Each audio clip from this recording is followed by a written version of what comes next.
Arepo construiu um templo em seu campo, uma coisa humilde, algumas pedras empilhadas para fazer um montinho. E 2 dias depois, um deus se instalou. Espero que você seja um deus da colheita, disse Arepo, e montou um altar.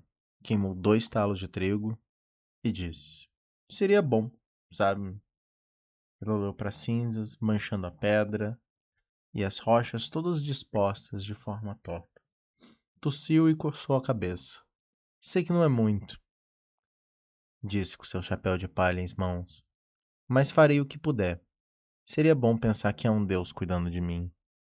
No dia seguinte, ele deixou um par de figos. No outro dia, ele passou 10 minutos de sua manhã sentado junto ao templo, em oração. No terceiro dia, o Deus falou: Você deveria ir à cidade, em algum templo por lá, disse o Deus. Sua voz era como um farfalhar de trigo, como os guinchos dos ratos do campo correndo pela grama. Um templo de verdade, um bom. Consiga que alguns deuses de verdade o abençoem. Eu não sou ninguém importante, mas talvez eu possa te dar uma boa ideia. Ele arrancou uma folha de uma árvore e sussurrou. Quer dizer, sem querer ser rude, eu gosto desse templo. É aconchegante o suficiente e a sua adoração tem sido boa. Mas você não pode honestamente acreditar que nada disso vai te servir para alguma coisa.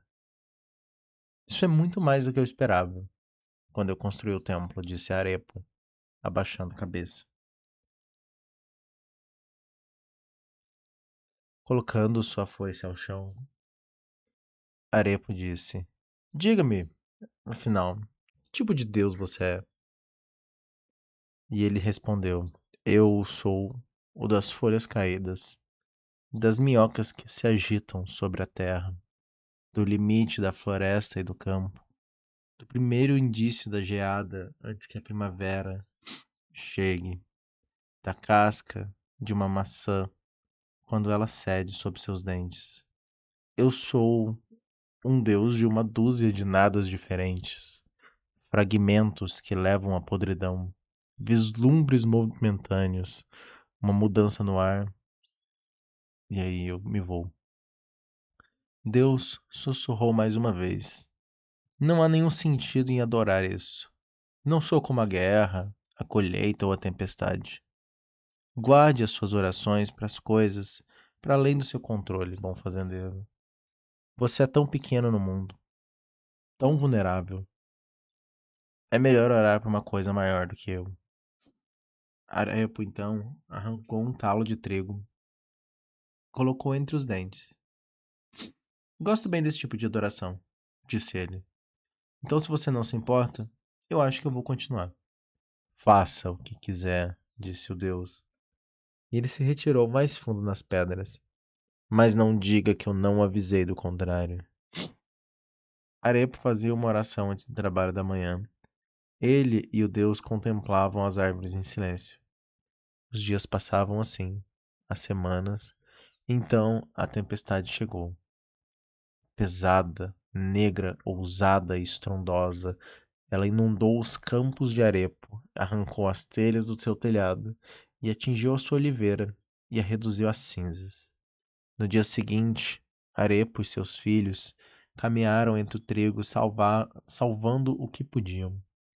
O pequeno templo havia espalhado pelo campo. E então, quando o trabalho terminou naquele dia, Arepo reuniu as pedras e construiu ele novamente. Trabalho inútil, sussurrou Deus, mas voltou rastejando para dentro do templo mesmo assim. Não havia nada que eu pudesse fazer para poupá-lo disso. Vamos ficar bem, disse Arepo.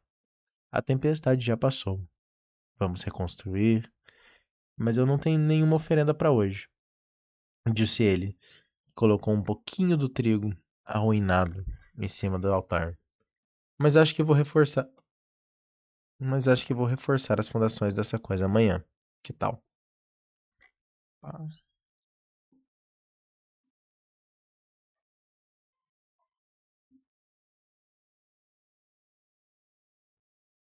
O Deus se agitou dentro do templo e surgiu. Um ano se passou, e depois outro. O templo tinha paredes, camadas de pedra, um telhado de galhos entrelaçados, e os vizinhos de Arepo riam ao passarem por eles. Algumas das crianças deixavam frutas e flores. Então, a colheita falhou. Os deuses retiraram a sua generosidade. No campo de Arepo, o trigo brotou fino e quebradiço.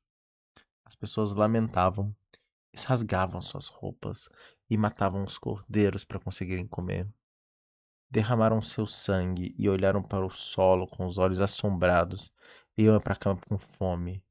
Arepo veio e juntou-se aos templos. As flores murchas agora, as frutas encolhidas em caroços e as costelas de Arepo já aparecendo na sua pele, suas mãos ainda tremendo, e murmurou uma oração. Não há nada aqui para você, disse o Deus, encolhido no escuro. Não há nada que eu possa fazer. Não há nada que possa ser feito. Ele estremeceu e cuspiu suas palavras. O que é esse templo senão outro fardo para você? Nós, disse Arepo com a voz vacilando. É um ano magro, ele disse. Já passamos por isso antes. Vamos superar isso. Novamente. Então a gente tá com fome. Ainda temos um ao outro, não temos? E muitas das pessoas oraram aos outros deuses. Mas isso não protegeu nenhuma delas, né? E balançou a cabeça. Colocou algumas ervas daninhas ressecadas no altar. Eu acho que eu gosto do nosso acordo assim. Vai vir pior, disse o deus das cavidades da pedra, e não haverá nada que eu possa fazer para salvá-lo. Os anos passaram. Arepo apoiou a mão enrugada sobre o templo de pedra e alguns dias passava uma hora lá, perdido em contemplação com seu Deus. Em um dia fatídico, do outro lado dos mares, veio a guerra. Arepo chegou tropeçando até seu templo, agora com a mão pressionada entre os intestinos, segurando o lugar sagrado com seu ventre e ungindo o templo com seu sangue. Atrás dele, seus campos de trigo queimavam, os ossos queimavam negros nele. Ele veio rastejando de joelhos até um templo de pedra lavrada, e o Deus correu para encontrá-lo. Eu não pude salvá-los, disse o Deus, sua voz lamentando baixo. Eu sinto muito, eu sinto muitíssimo. As folhas caíam, queimando das árvores, e uma suave e lenta chuva de cinzas caía pelo campo. Eu não fiz nada. Todos esses anos eu não fiz nada por você. Shhh! Reprimiu Arepo. Sentindo o gosto de seu próprio sangue, sua visão embaçando, ele se apoiou no templo, testa pressionada contra a pedra, em oração, e ele disse: Me diz, resmungando, me diz mais uma última vez, que tipo de Deus é você? Eu, disse o Deus, estendendo a mão e balançando a cabeça de Arepo, acariciando seus cabelos, fechou seus olhos e disse: Eu sou o Deus das folhas caídas. Disse e evocou a imagem delas, das minhocas que se agitam sobre a terra, do limite da floresta e do campo, do primeiro indício da geada, antes da primeira neve, da casca de uma maçã quando ela cede sobre seus dentes. Os lábios de Arepa se separaram em um sorriso. Eu sou o Deus de uma dúzia de diferentes nadas. As pétalas em flor que levam à podridão. Os vislumbres momentâneos. Uma mudança no ar. Sua voz quebrou. Ele chorou. Antes que se vá. Lindo, disse Arepo. Todos eles. Eram todos tão lindos. olhando seu sangue manchando as pedras e entrando na terra.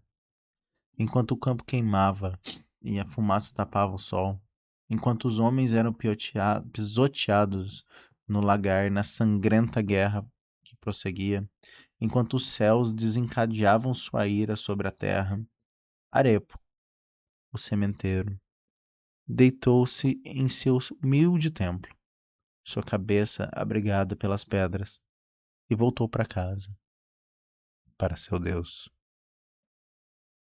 O tempo se passou e Sora encontrou o templo com os ossos dentro dele, o telhado desabado sobre eles.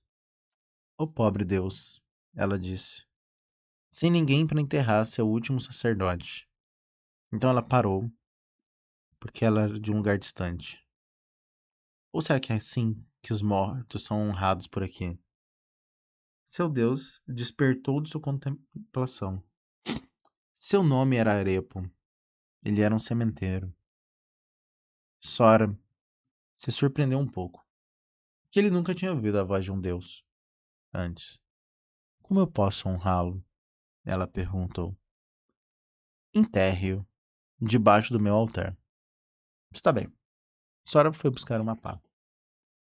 A hora quando chegou, o Deus disse: "Espere." Antes de começar a trabalhar, e ele começou a recolher os ossos entre os galhos. Ela colocou sobre um rolo de lã não tingida, o único pano que ela tinha. "Espere", disse o Deus. "Eu não posso fazer nada para você. Eu não sou o Deus de nada útil." Sora sentou sobre os calcanhares e olhou para o altar para ouvir o Deus. "Quando a tempestade veio e destruiu o trigo dele, eu não pude salvá-lo. Quando a colheita falhou e ele estava com fome, eu não pude alimentá-lo. Quando a guerra veio, a voz do Deus vacilou. Quando a guerra veio, eu não pude protegê-lo.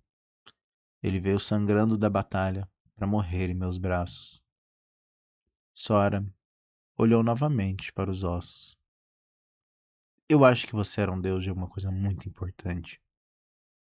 "O quê?", Deus perguntou. Sora levantou cuidadosamente o crânio para o pano e disse: "Você era o deus de Arepo."